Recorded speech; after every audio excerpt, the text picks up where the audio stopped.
আমার একটা ছোট ভাই ছিল। সে ক্লাস ষষ্ঠ শ্রেণীতে পড়ে। সে আমাকে প্রায় বলতো, আপু আমি তোমাকে বিয়ে করতে চাই। তার মুখে এসব কথা শুনে আমি বলেছিলাম এ হয় না।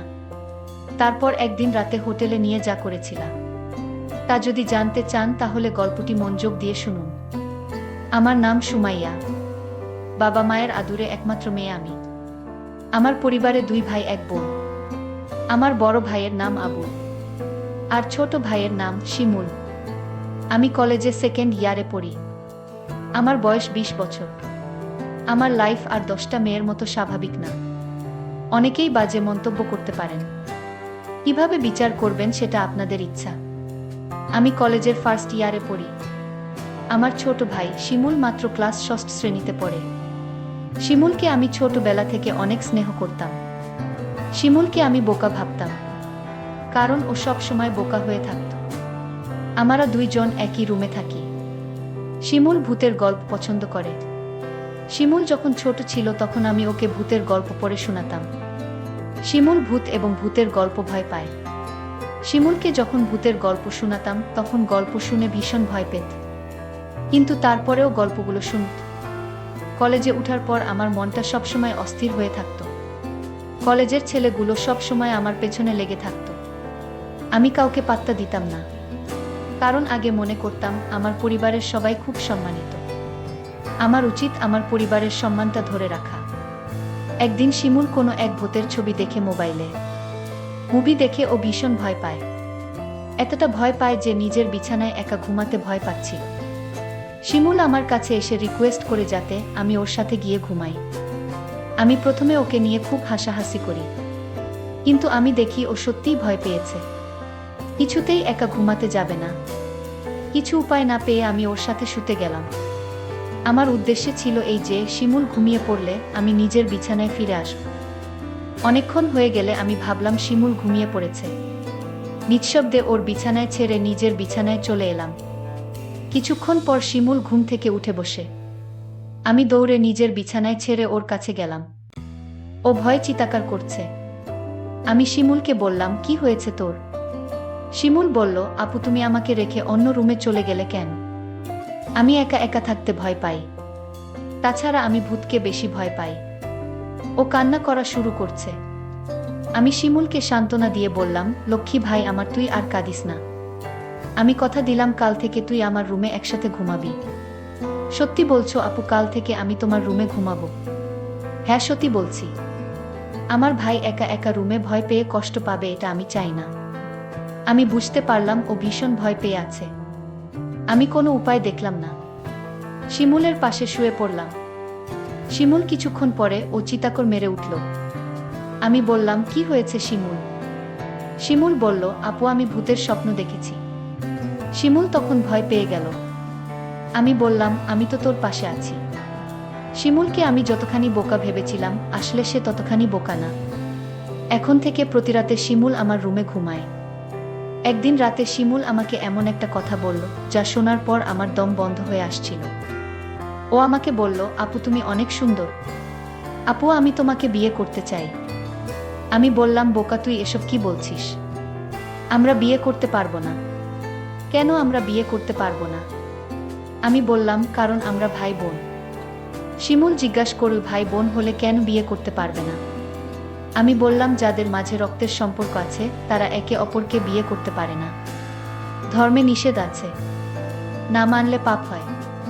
শিমুল বলল, নবী আদমের যুগে তো তারা বিয়ে করেছিল। শিমুলের কথা শুনে চমকে উঠি। শিমুলকে জিজ্ঞাসা করি, কে ওকে বলেছে এসব?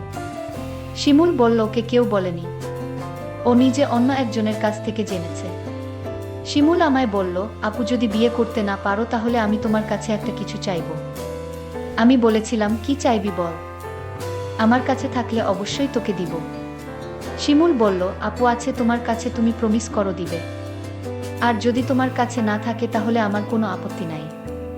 আপু আরও একটি কথা বলতে চাই তোমায়, তুমি কি জানো আবুল ভাই প্রতিদিন রাতে মায়ের ঘরে যায় এবং কি করে তা কি তুমি জানো? আমি শিমুলের প্রতিটা কথা শুনে আমার বিরক্তবোধ লাগছে। আমি শিমুলকে বললাম, আবুল প্রতিদিন রাতে মায়ের ঘরে গিয়ে কি করে বলতো?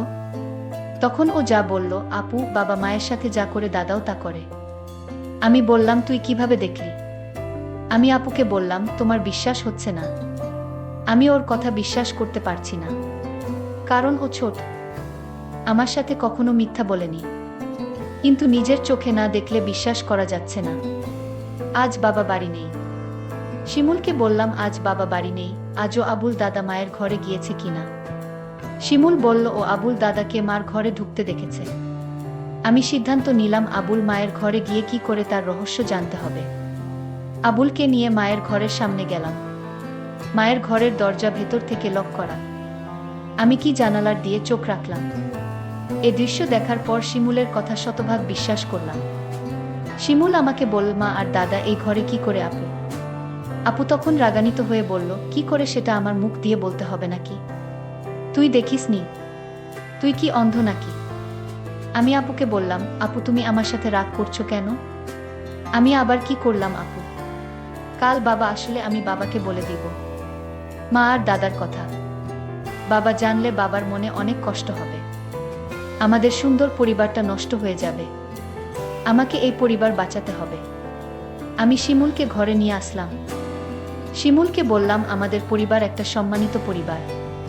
আমাদের ঘরের কথা বাহিরের মানুষ জানলে আমাদের সম্মান নষ্ট হয়ে যাবে। ঠিক আছে আপু, আমি বাবাকে কিছু বলবো না। শুধু তুমি যদি আমার একটা কথা রাখো, আমি আমার পরিবারকে বাঁচাতে। আমি শিমুলকে বললাম, তুই বল তোর মনের কথা, আমি রাখবো। শিমুল তখন আমায় জিজ্ঞাসা করল, সবাই পারলে আমরা কেন পারবো না? কি করতে হবে সেটা বলবি তো? আমি বললাম, আপু তোমার কাছে একটা রাত ধার চাই। তুমি কি দিবে? আপু বলল, রাতে আবার কি করবি? যা বলবি ঘুরিয়ে না বলে সোজা বলে ফেল। আমার ছোট ভাই তখন বলল, আপু দাদা আর মা যা করে আমরা তাই করব। শিমুল, তোর কি মাথা ঠিক আছে? তুই কি বলছিস একবার ভেবে দেখেছিস? আমি আপুকে বললাম, তুমি আমার কথা রাখবে কি সেটা বলো। আমি বললাম, নিয়ম নেই। শিমুল জানতে চাইল, নিয়ম কারা বানায়? আমি বললাম, বড়রা। শিমুল বল, বাবা সবার বড়। শিমুল বাবাকে বলে নিয়ম বানাবে। শিমুলকে বাবার কাছে যাওয়া থেকে আটকাতে হবে। কিন্তু শিমুলকে কোনোভাবে বোঝানো যাচ্ছে না। আমি ভাবলাম, শিমুল খুব বড় নয়, সবে ক্লাস 6 শ্রেণীতে পড়ে। তাছাড়া ও বোকা, মানসম্মান বিষয়ে তার কোনো জ্ঞান নেই। আমি বললাম, আমি যদি শিমুলের কথা রাখি, তাহলে ওকে চুপ রাখা যাবে, মা আর দাদার ঘটনা বলা যাবে না। আমি বললাম, শিমুল তোর কথায় আমি রাজি, তবে একটা শর্ত আছে। শিমুল বলল, কি শর্ত আপু? আগামী মাসে বাবা মা আমাদের পরিবারের সবাই ঘুরতে যাব চট্টগ্রাম। আর যেদিন আমরা চট্টগ্রাম যাব সেদিন তোর ইচ্ছা পূরণ করব। আমি বললাম, ঠিক আছে। আমি সেই অপেক্ষায় রইলাম। 1 মাস পর বাবা আর মা আমাদের সবাইকে ডেকে বললেন তারা চট্টগ্রাম যাবেন ঘুরতে। তাই আমাদের সবাইকে জানিয়ে দিলেন। আমি বাবার কথা শুনে আমার অনেক ভালো লাগছে। এতদিন পর আমার মনের ইচ্ছা পূরণ হবে। আজকের মতো আমি খুশি কোনোদিন হয়নি। আমরা চট্টগ্রামের উদ্দেশ্য করে রওনা দিলাম। তারপর চট্টগ্রামের এক হোটেলে গিয়ে আমাদের পরিবারের সবাইকে নিয়ে উঠলাম। শুধু 2টো রুম ভাড়া নিতে পারলেন। বাবা আর মা নিজেদের জন্য একটা রুম নিলেন, আর আমাদের 3 ভাই বোনদের জন্য অন্য রুমটা দিলেন। আমরা সারাদিন চট্টগ্রামের দর্শনীয় স্থান ঘুরলাম। সন্ধ্যায় ক্লান্ত হয়ে হোটেলে ফিরলাম। ফ্রেশ হয়ে খাওয়া দাওয়া সেরে যে যার রুমে চলে গেলাম ঘুমানোর জন্য। রুমে 2টো ডাবল বেড ছিল। একটাতে আমি শুলাম আর অন্যটাতে শিমুল আর আবুল দাদা। আমরা সবাই ক্লান্ত ছিলাম, তাই বিছানায় শুতেই চোখে ঘুম চলে এলো। আবুল দাদা ঘুমিয়ে গেছে, আমারও ঘুম ধরেছে। এমন সময় শিমুল আমার কাছে চলে এলো। আমি কোথায় শোবো? আমার তো আবার ভূতেরে ভয় লাগে। আমি বললাম, তাহলে আমার পাশে এসে ঘুমাতে। বাইরে বৃষ্টি হচ্ছিল, পরিবেশটা ঠান্ডা ঠান্ডা ছিল। আমি আর শিমুল এক বেডে শুয়ে পড়লাম। রাত যখন গভীর হলো, আমি আপুকে কানে কানে বললাম, আপু আমার কথাটা মনে আছে তো? আপু বলল, মনে আছে। আপু বলল, এখন চুপচাপ ঘুমিয়ে পড়। আমি আপুকে বললাম, আপু ঘুমালে হবে, তাহলে তুমি যে আমায় কথা দিয়েছিলে তার কি হবে? আপু বলল, শোন, আজ তো পাশের বেডে আবুল দাদা শুয়ে আছে। বড় ভাই যদি জেগে যায় তাহলে সমস্যা হবে। আমি আপুকে বললাম, তাহলে এখন কি উপায়? আপু বলল, তুই চিন্তা করিস না, কাল এর একটা ব্যবস্থা করব। আপু, কাল কি ব্যবস্থা করবে? আজ পারলে না, এখন তুমি বলছো কাল পারবে। আমি তোরে কথা দিলাম, তুই একদম ঠান্ডা মাথায় ঘুমা। দেখিস আমি সকালে কি করি। তারপর সকাল হলো। আমরা একটা রেস্টুরেন্টে গিয়ে সবাই খাবার খেতে বসলাম। খাওয়া দাওয়া সেরে আমি মাকে ডাক দিয়ে বললাম, মা আমরা আজ এক রুমে আবুল দাদাকে নিয়ে থাকতে পারবো না। আপু মাকে বুঝিয়ে বলল, মা কাল রাতে আবুল দাদা এমনভাবে নাক ডাকা শুরু করছিল আমরা সারা রাত ঘুমাতে পারিনি। আমার আর শিমুলের জন্য আলাদা একটা রুমের ব্যবস্থা করে দাও। আবুল দাদা বলল, আমি মিথ্যা কথা, আমি কখনো নাক ডেকে ঘুমাইনি। আবুল দাদাকে আমি বললাম, মা আপু ঠিকই বলেছে, দাদা রাতে প্রচুর নাক ডাকে। আমিও সারা রাত ঘুমাতে পারিনি। আমার খুব ভয় করে, তার চেয়ে বরং আমাদের অন্য একটা রুমের ব্যবস্থা করে দাও। বাবা বলল, ঠিক আছে, তারা যখন এত করে বলছে তাহলে তাদের জন্য আলাদা একটা রুমের ব্যবস্থা করে দিলেই ভালো হয়। আমি বাবার কাছে গিয়ে বললাম, অনেক অনেক ধন্যবাদ বাবা। বাবা তখন আমার আর আপুর জন্য আলাদা একটা রুম ভাড়া নিল। আমরা সবাই রাতের খাবার খেয়ে প্রত্যেকের রুমে গিয়ে শুয়ে পড়লাম। আমি আর আপু আলাদা একটা রুমে গিয়ে শুয়ে পড়লাম। রুমের বেড এত ছোট ছিল যে দুজন থাকা খুব কষ্ট হচ্ছিল। হঠাৎ দেখলাম আপু ঘুমিয়ে গেল। আমি আপুকে ডাক দিয়ে বললাম, এই আপু তুমি ঘুমিয়ে গেলে। আমি আপুকে জোরে জোরে ডাকতে লাগলাম। আপু আমার কথা শুনছে না। আমি রাগান্বিত হয়ে আপুকে বললাম, আপু তুমি উঠছো না কেন? কিছুতেই আপু আমার কথা শুনছে না। আমি আপুকে গ্লাস থেকে পানি নিয়ে তার মুখে ছিটা দিলাম, তাও আপু উঠছে না। আমি আপুকে বললাম, এই আপু আমি কিন্তু এখনই বাবাকে দাদার ঘটনা সব বলে দিব। তুমি যদি না উঠো। তাও দেখছি আপু উঠেনি। আমি ভয় পেয়ে গেলাম। আপু ঘুম থেকে কিছুতেই জাগাতে পারছি না। আমি আর কোনো উপায় না পেয়ে বাবাকে ডাক দিয়ে বললাম, বাবা আপুকে এই যে ডাকছি, আপু তো ঘুম থেকে উঠছে না। বাবা বলল, রাত অনেক হয়েছে, তোর আপু মনে হয় গভীরভাবে ঘুমিয়ে গেছে। যা তুই শুয়ে পড়, সকাল হলে ডাকতে হবে না, এমনিতেই উঠে যাবে। আমি বাবাকে বললাম, বাবা তুমি বিষয়টা বুঝতে পারছো না। আমি আপুকে পানি ছিটা দিলাম, তাও তো উঠছে না। মা তখন আমায় বলল, তুই কি বলছিস? মা তখন আমার সাথে আপুর রুমে আসলো। মা আপুকে ডাক দিল, কোনো সাড়া নেই। মা তখন চিৎকার করে উঠল। মা কান্না করা শুরু করে দিল। আমার মেয়ে আর বেঁচে নাই, ঘুমের ঘরে মরে গেছে। আমার কি সর্বনাশ হয়েছে। সবাই রুমে আসলো আর চিৎকার করে কান্না করতে লাগলো। কিন্তু আমার মনে সন্দেহ হচ্ছিল না, না আপু এভাবে মরতে পারে না। আমি এসব ভাবতে ভাবতে আপুর বিছানায় একটা চিঠি লক্ষ্য করলাম। চিঠিটা আমি খুলে পড়তে শুরু করলাম। চিঠিতে লেখা ছিল, শিমুল ভাই আমার, তুই আমাকে ক্ষমা করে দিস। আমি তোর কথা রাখতে পারিনি। কারণ দাদার ঘটনা দেখার পর থেকেই আমার মন থেকে বাঁচার ইচ্ছা চলে গেছে। সেদিনেই আমি সিদ্ধান্ত নেই, এই পরিবারে আমি বেঁচে থাকতে পারবো না।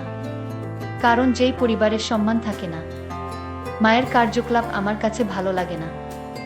আর তোকে আমি মিথ্যা আশা দিয়েছিলাম, কারণ আমি চেয়েছিলাম দাদা আর মায়ের বিষয়টা কেউ না জানে। কিন্তু তুই বারবার আমায় বলছিলে, তোর কথা যদি আমি না রাখি তাহলে দাদা আর মায়ের কথা তুই বাবার কাছে বলে দিবি। আর আমি কোনো পাপ করতে চাইনি, তার চেয়ে বরং আমি উপারে চলে যাই। তুই যদি সত্যি তোর আপুকে পরকালে ভালো রাখতে চাস তাহলে দাদা আর মায়ের কথা কিছুতেই বাবাকে বলিস না।